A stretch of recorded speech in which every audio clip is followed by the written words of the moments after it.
आज मैं कक्षा 7वीं को उनके व्याकरण का 13वां पाठ पढ़ाने जा रही हूँ, जिसका शीर्षक है क्रिया, जिसे अंग्रेजी में वर्ब कहा जाता है। क्रिया को समझने के लिए सबसे पहले हमें वाक्य पढ़ने होंगे, क्योंकि हर वाक्य में कोई ना कोई डूइंग वर्ड यानी क्रिया ज़रूर होता है। जैसे जयंत पुस्तक पढ़ रहा है, हवा चल रही है, पुस्तक मेज़ पर है। तो यहाँ पढ़ रहा है, चल रही है और है, ये तीनों शब्द क्रिया ही हैं। ठीक है। अब क्रिया को और अच्छी तरह समझने के लिए मैं आपको एक और उदाहरण देती हूँ। यहाँ देखिए, अन्ना डोसा खा चुके हैं। अध्यापिका गणित पढ़ा रही है। सचिन सो रहा है। जितेंद्र ने लड्डू खाया। पूनम भिखारी को कपड़े दे देगी। शर्मा जी हलवाई से मिठाई बनवाते हैं। तो यहाँ खा चुके हैं, पढ़ रही है, सो रहा है, खाया, दे देगी या बनवाते हैं, ये सभी रंगीन शब्द क्रिया हैं। क्रिया की परिभाषा यानी जिन शब्दों से किसी कार्य के होने या किए जाने का पता चलता है, उसे क्रिया कहते हैं। और क्रिया शब्द जो हैं दरअसल धातु से बनते हैं। अब किसी भी क्रिया का मुख्य अंश या मूल रूप धातु कहलाता है। जैसे कि जाएगा, जाता है, गया, जा चुके, जाना चाहिए, ये सभी दरअसल जा धातु से आए हैं। उसी तरह लिखता है, पढ़ता है, पढ़ेगा, पढ़ चुका, ये सब पढ़ धातु से आए हैं। सुनेगा, सुनेगी, सुन लिया, सुनूंगा, सुन रहा था, सुनो, ये सभी क्रिया शब्द सुन धातु से आए हैं। तो यानी कि सुन रहा है, इस शब्द में सुन जो है वो धातु है यानी मुख्य क्रिया है, और रहा है जो साथ में लगा है वो सहायक क्रिया है। ठीक है। आइए हम इसे और अच्छी तरह से अपनी किताब में देखते हैं। देखो, पढ़ता, पढ़ रहा, पढ़ चुका, पढ़ेगा, पढ़ती है, पढ़ा, पढ़ो, पढ़ूंगा, ये सब पढ़ धातु से ही बने हैं। उसी तरह सुनेगा, सुनेगी, सुन लिया, सुनूंगा आदि शब्द क्रिया है पर सुन धातु से बने हैं। तो एक तो मूल धातु होती है और साथ में जो बाकी की क्रिया होती है उसे हम सहायक क्रिया कहते हैं। अब हम देखेंगे क्रिया का सामान्य रूप, यानी धातु के साथ अगर ना जुड़ जाए। जैसे पढ़ धातु है, उसके साथ ना जुड़ गया तो पढ़ना। लिख धातु है, उसके साथ ना जुड़ गया तो लिखना। ये लिखना या पढ़ना, ये क्रिया का सामान्य रूप है। अब हम क्रिया के भेदों के बारे में जानेंगे कर्म के आधार पर। क्रिया का वर्गीकरण दो आधारों पर हम करते हैं, एक तो कर्म के आधार पर और एक रचना के आधार पर। ठीक है। कर्म के आधार पर क्रिया को दो वर्गों में या दो भेदों में बांटा गया है, अकर्मक क्रिया और सकर्मक क्रिया। ठीक है। अकर्मक क्रिया यानी जहाँ पर क्रिया को कर्म की अपेक्षा नहीं होती, यानी जहाँ पर कर्ता या क्रिया तो होते हैं पर कर्म नहीं होता। जैसे विशाल सो रहा है, अब विशाल कर्ता है और सो रहा है क्रिया है। क्या यहाँ कोई कर्म है? नहीं। तो बिना कर्म के ये अकर्मक क्रिया कहलाएगा, यानी इस क्रिया में कर्म की अपेक्षा नहीं होती। यानी सोने के लिए उसे और कोई अलग से साधन की ज़रूरत नहीं, वो स्वयं सो रहा है, यानी यहाँ कोई कर्म नहीं हो रहा है। इसी तरह से रोगी खांसता है, खांसने के लिए भी उसे साधन की ज़रूरत नहीं, यहाँ भी कर्ता है, क्रिया है पर कर्म नहीं है। कोयल कूकती है, यहाँ कोयल कर्ता है, कूकती है क्रिया है पर यहाँ कोई साधन नहीं है, कर्म नहीं है। वह हंसता है, वह यहाँ करता है, हंसता है क्रिया है, परंतु यहाँ क्रिया को करने का कोई साधन अलग से नहीं है, तो यहाँ कर्म का अभाव है, यानी ये अकर्मक क्रिया कहलाते हैं। यानी जिस क्रिया को क्रिया की अपेक्षा नहीं होती या कर्म की अपेक्षा नहीं होती, यहाँ क्रिया नहीं बल्कि कर्म की अपेक्षा होगा। Printing mistake.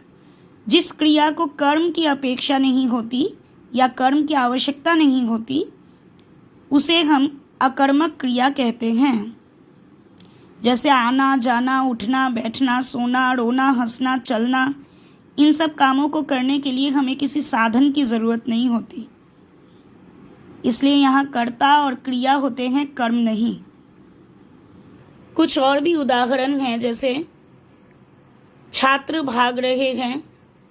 अब छात्र कर्ता है, भाग रहे हैं क्रिया है, तो भागने के लिए उन्हें किसी साधन की ज़रूरत नहीं है, तो यहाँ कर्म नहीं है। मनीष कुर्सी पर बैठा, अब मनीष कर्ता है और बैठा क्रिया है, और कहाँ बैठा? कुर्सी पर बैठने के लिए उसे कोई कर्म करने की ज़रूरत नहीं पड़ी, यहाँ कर्म नहीं है।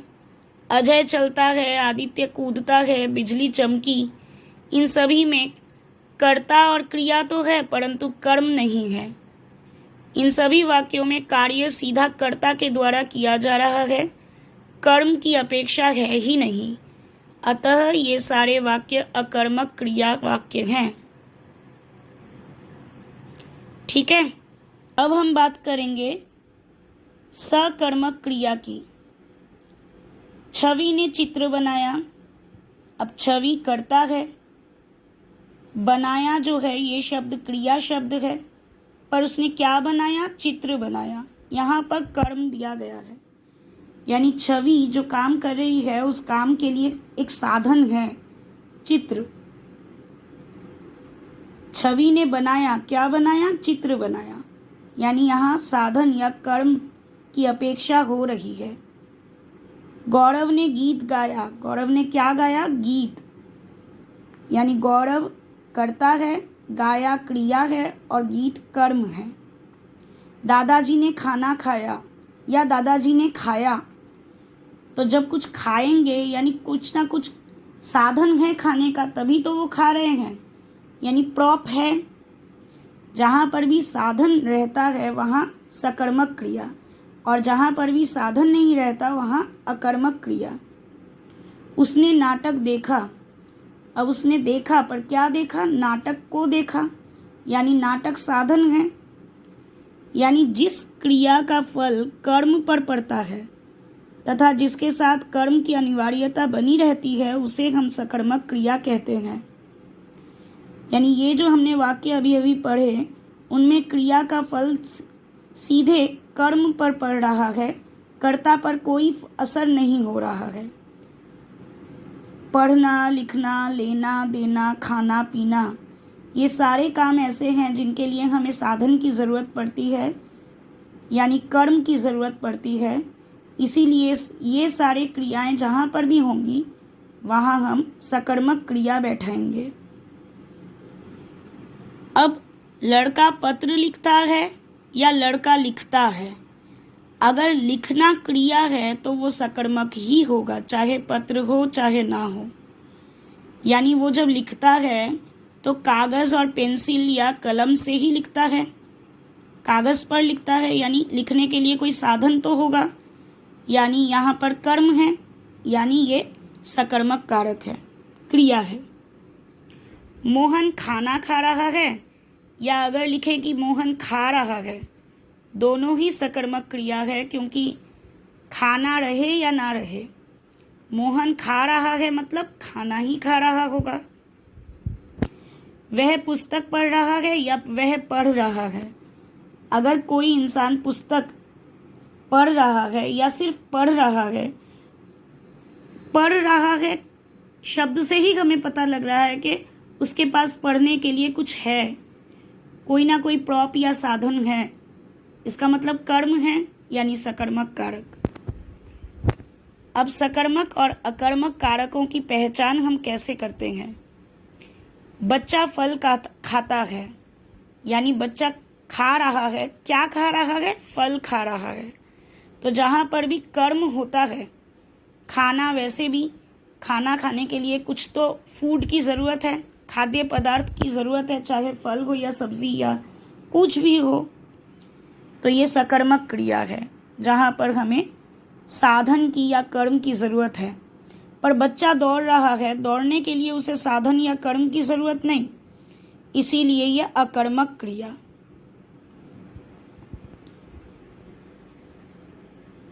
अध्यापक जी छात्रों को पढ़ा रहे हैं, तो यहाँ अध्यापक जी पढ़ा रहे हैं, ठीक है। पर पढ़ाने के लिए कोई इंसान भी तो साथ में रहना चाहिए जिसको हम पढ़ाएंगे। तो यहाँ साधन क्या है? छात्र। कर्म क्या है? छात्र। यानी ये सकर्मक क्रिया है क्योंकि यहाँ कर्म है। अब हम बात करेंगे द्विकर्मक क्रिया की, यानी ऐसे क्रिया शब्द या ऐसे वाक्य जिसमें दो कर्म हो। अध्यापक ने छात्रों को गणित पढ़ाया। यहाँ अध्यापक जो है वो दरअसल कर्ता है, पढ़ाया शब्द जो है ये क्रिया है, और यहाँ दो कर्म हैं, एक तो छात्रों को और दूसरा है गणित। पर इसमें एक कर्म बहुत ही ज़्यादा मुख्य कर्म है, प्रधान है, और दूसरा कर्म जो है वो एकदम गौण है, लेस इम्पोर्टेंट है। तो कौन सा प्रधान कर्म है और कौन सा गौण कर्म है, ये हमें क्रिया बताती है। जैसे पढ़ाया, क्या पढ़ाया? गणित। यानी गणित जो है वो मुख्य कर्म है, प्रधान कर्म है, और छात्र जो है वो गौण कर्म है, ठीक है। माँ ने बच्चों को खीर खिलाई। अब क्या खिलाई? खीर। खीर और बच्चे दोनों कर्म हैं, पर खीर जो है वो प्रधान कर्म है या मुख्य कर्म है, और बच्चों को, ये बच्चे जो है ये गौण कर्म कहलाएंगे, ठीक है। यानी जिन क्रिया शब्दों में या जिन क्रिया के वाक्यों में जिन क्रियाओं के साथ दो दो कर्म लगे होते हैं उन्हें हम द्विकर्मक क्रिया कहते हैं। द्विकर्मक क्रिया में एक मुख्य या प्रधान कर्म होता है और दूसरा गौण कर्म होता है, ठीक है। जैसे रमेश ने मोहन को चित्र दिखाया। अब रमेश तो करता है, यहाँ मोहन और चित्र दो दो कर्म हैं, और दिखाया शब्द जो है वो क्रिया है। तो क्रिया के साथ कौन सा कर्म आया है? चित्र दिखाया, यानी चित्र। चित्र प्रधान या मुख्य कर्म है, और मोहन को जो है ये शब्द जो है वो गौण कर्म है, ठीक है। यदि किसी वाक्य में द्विकर्मिक क्रिया का प्रयोग हो, यानी किसी वाक्य में दो दो कर्म हो, तो हमें कैसे पता चलेगा कौन सा मुख्य कर्म है और कौन सा गौण कर्म है? क्रिया के माध्यम से पता चलेगा। क्रिया के साथ जो डायरेक्टली जुड़ा होगा वो मुख्य कर्म कहलाएगा, और जो इनडायरेक्टली जुड़ा होगा वो गौण कर्म कहलाएगा। जैसे रमेश ने सुरेश को पत्र लिखा। यहाँ रमेश ने पत्र लिखा, तो रमेश करता है और लिखा क्रिया है। सुरेश को और पत्र ये दोनों कर्म हैं, इस वाक्य में द्विकर्म है। तो क्या लिखा? पत्र लिखा, यानी पत्र जो है वो मुख्य कर्म है, प्रधान कर्म है, और सुरेश को गौण कर्म है, ठीक है। अब हम बात करेंगे अपूर्ण क्रिया के बारे में। ऐसे क्रिया शब्द जो किसी पूरक के बिना एकदम अपूर्ण लगते हैं। जैसे बच्चा सुंदर है, इसमें क्रिया है, तो सिर्फ है लिख देने से क्या हमें पता चल रहा है कि कौन सा काम हो रहा है या क्या कहा जा रहा है? अगर हम ये सुंदर शब्द नहीं पाते तो क्या हम समझ पाते कि क्या बताया जा रहा है?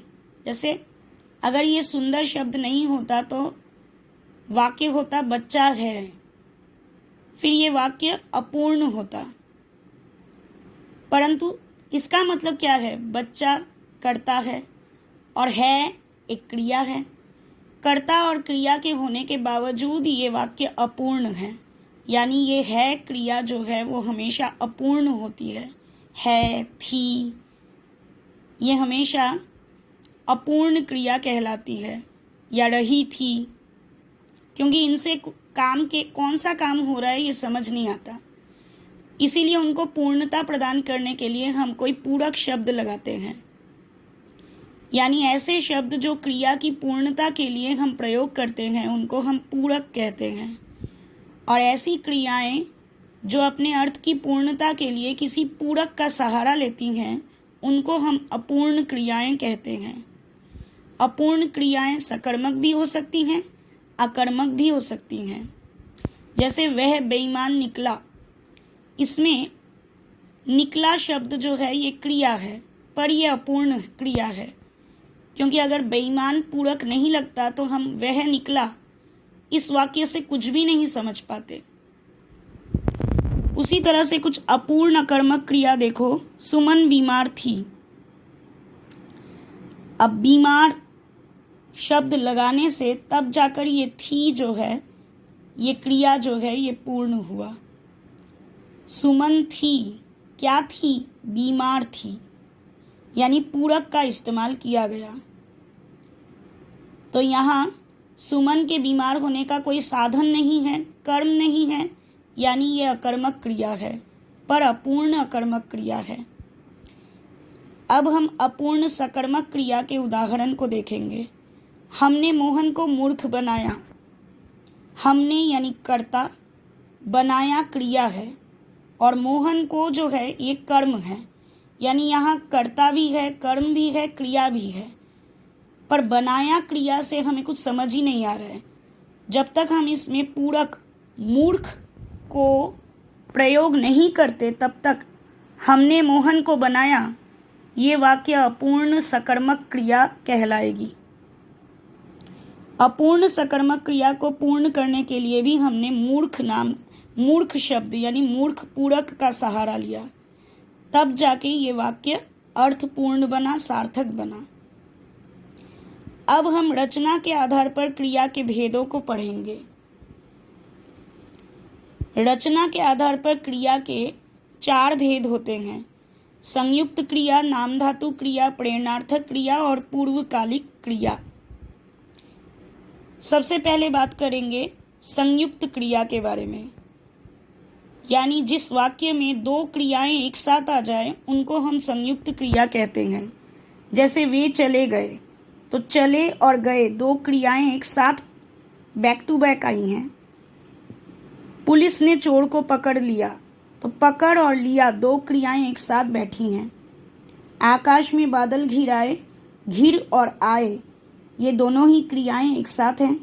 छात्र हंसने लगे, हंसने और लगे 2 क्रियाओं का यानी 2 धातुओं का इस्तेमाल हुआ है। पहले में चले गए यानी चलना प्लस जाना, तो पहला क्रिया मूल क्रिया कहलाता है या कहलाती है, और दूसरी क्रिया रंजक क्रिया कहलाती है। चलना मूल क्रिया है और जाना रंजक क्रिया। पुलिस ने चोर को पकड़ लिया, पकड़ना मूल क्रिया है और लिया से बन गया लेना, पकड़ना प्लस लेना यानी मूल क्रिया प्लस रंजक क्रिया। छात्र हंसने लगे यानी हंसना प्लस लगना, हंसना जो है मूल क्रिया और लगना रंजक क्रिया। आकाश में बादल घिर आए, घिरना प्लस आना यानी 2 क्रियाएं हैं। घिरना जो है वो मूल क्रिया है, आना जो है वो रंजक क्रिया कहलाती है। अब हम बात करेंगे नाम धातु क्रिया के बारे में। उसको जानने के लिए मैं एक उदाहरण दे रही हूँ। नाम का मतलब होता है संज्ञा या सर्वनाम अथवा विशेषण या अव्यय। जब इनका प्रयोग धातु की तरह यानी क्रिया की तरह किया जाए तब हम इसे नाम धातु क्रिया कहते हैं। जैसे कि हाथ, हैंड, ये हाथ एक संज्ञा शब्द है पर हमने इसका इस्तेमाल अगर धातु की तरह किया तो बन गया हथियाना, यानी कोई चीज़ हड़प लेना, हथिया लेना। यानी हमने संज्ञा से नाम धातु क्रिया बनाया। ये नाम धातु क्रियाएं दरअसल संज्ञा, सर्वनाम, विशेषण और अव्यय पदों से बनती हैं। संज्ञा से जैसे शर्म से बन गया शर्माना, फटकार से फटकारना, टक्कर से टकराना, लात से लतियाना, फिल्म से फिल्माना और बात से बतियाना। सर्वनाम से एक ही बनता है, अपना से अपनाना। विशेषण से बना 60 यानी 60, उससे क्रिया बना सठिया जाना। गरम से गरमाना या लंगड़ा से लंगड़ाना।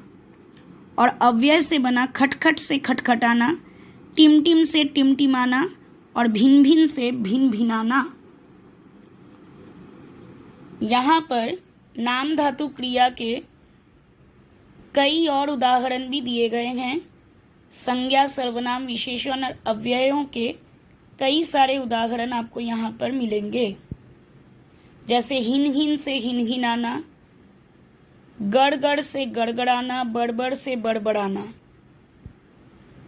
ठीक है, ये अव्यय हैं जिनसे हमने नाम धातु क्रियाएं बनाई।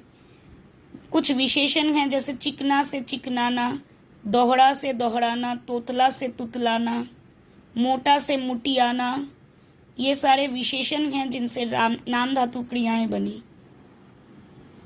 अब हम बात करेंगे प्रेरणार्थक क्रिया के बारे में, यानी जिसमें कर्ता खुद कोई काम ना करके किसी और से काम करवाता है या किसी और को काम करने की प्रेरणा देता है।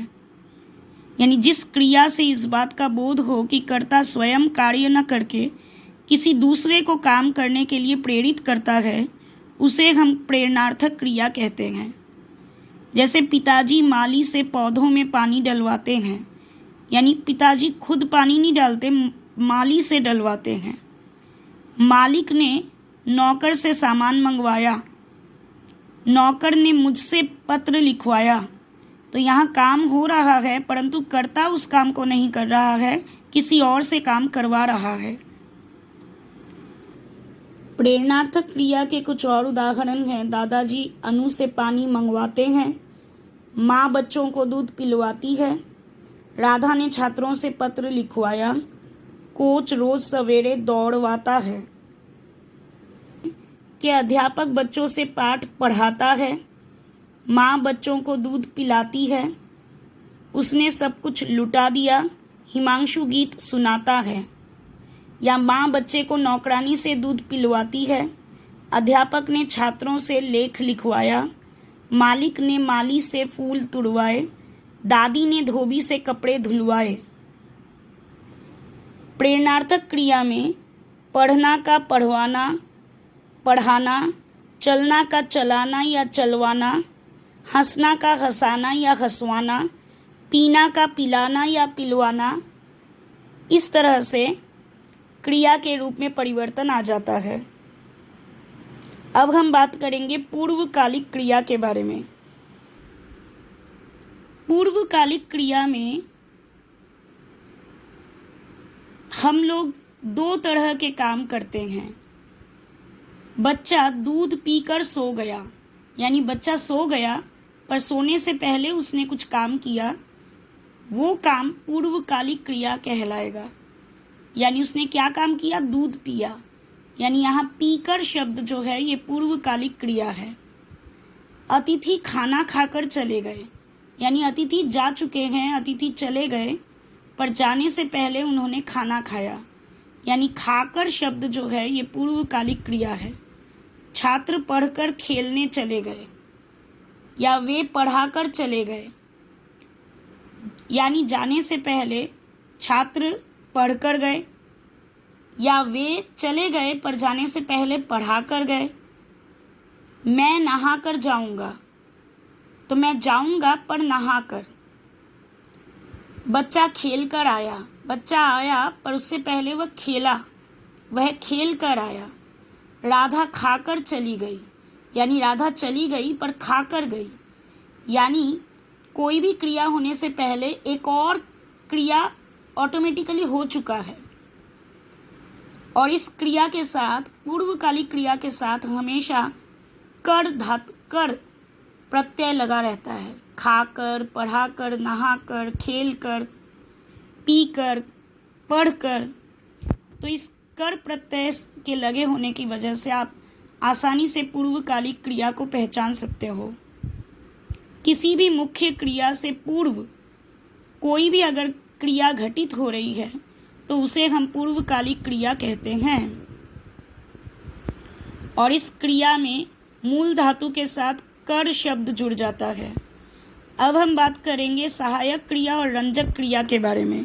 हालांकि इनके बारे में मैं पहले भी बता चुकी हूँ। वह पढ़ रहा है या चढ़ रहा है, तो चढ़ जो है ये दरअसल मूल क्रिया है, और रहा है जो है ये सहायक क्रिया है। वे बैठे थे, यहाँ बैठे जो है ये मूल क्रिया है, और थे ये सहायक क्रिया है। वे आ रहे होंगे, तो आ रहे जो है ये मूल क्रिया है, और आ जो है ये मूल क्रिया है, और रहे होंगे सहायक क्रिया है। यानी मूल क्रिया के बाद जो क्रिया बच जाता है उसे हम सहायक क्रिया कहते हैं। ये हमने धातु को पढ़ते समय पढ़ लिया था। अब हम बात करेंगे रंजक क्रिया के बारे में। हमने संयुक्त क्रिया पढ़ते समय देखा था कि जिस वाक्य में दो क्रिया साथ साथ आते हैं उसमें एक क्रिया प्रधान या मुख्य क्रिया कहलाता है और दूसरा रंजक क्रिया कहलाता है। ठीक है।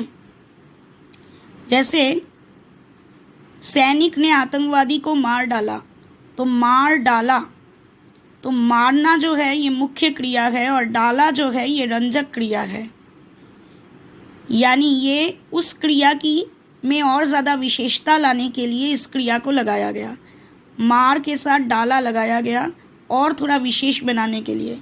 वह रो पड़ा, रो जो है मुख्य क्रिया है और पड़ा जो है रंजक क्रिया है। बच्चा दूध पी गया, गया जो है रंजक क्रिया है। बच्चे ने दूध पी लिया, लिया शब्द जो है वो रंजक क्रिया है। उसने कूड़ा सड़क पर फेंक दिया, फेंक जो है मुख्य क्रिया है और दिया जो है वो रंजक क्रिया है।